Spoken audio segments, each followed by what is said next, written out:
দেশের ফোকাস এখন অযোধ্যায়। কেমন তৈরি হনুমানগড়ি, ঘুরে দেখলেন আমাদের প্রতিনিধি রাজীব।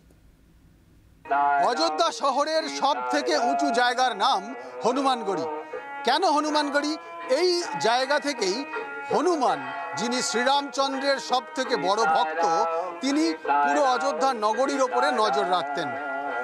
কথিত আছে শ্রীরামচন্দ্র যখন তার দেহত্যাগ করতে চলেছেন তখন হনুমান তার পা ধরে বলেছিলেন, ভগবান আপনি চলে যাচ্ছেন, আমার কি হবে? রামচন্দ্র তাকে বলেছিলেন, তুমি এখানেই থাকো, তুমি এখান থেকে আমার নগরীর ওপর নজর রাখো। এই সেই হনুমানগড়ি, যেখান থেকে পুরো অযোধ্যা নগরী দেখা যায়, যেখান থেকে অযোধ্যা নগরীর কোনা কোনা লক্ষ্য করা যায়। এবং এই জায়গা থেকে দেখা যাচ্ছে যে অযোধ্যা নগরীর নতুন অযোধ্যা নগরী গড়ে ওঠা।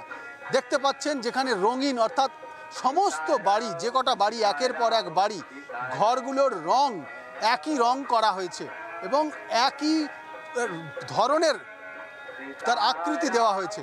আবার দেখুন তার পাশেরগুলো এখনো কিন্তু গড়ে ওঠেনি, অর্থাৎ অযোধ্যা নগরী গড়ে ওঠা এটাও কিন্তু এই জায়গা থেকে দেখা যাচ্ছে, লক্ষ্য করা যাচ্ছে।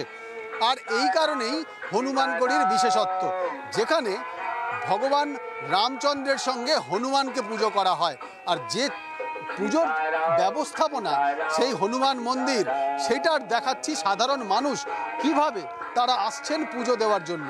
একের পর এক মানুষ আসছেন তারা পুজো দেওয়ার জন্য, একবার চাক্ষুষ করার জন্য এই হনুমানগড়ি। যারা অযোধ্যায় আসেন তারা একবার অন্তত এই হনুমানগড়িতে আসেন এবং হনুমানগড়িতে এসে ভগবান শ্রীরামচন্দ্র এবং হনুমানের তারা সাক্ষাৎ করে যান এবং তাদের আশীর্বাদ প্রার্থনা করেন। ভিডিও জার্নালিস্ট শুভাশিসের সঙ্গে রাজীব চক্রবর্তী, জি24 ঘন্টা, অযোধ্যা।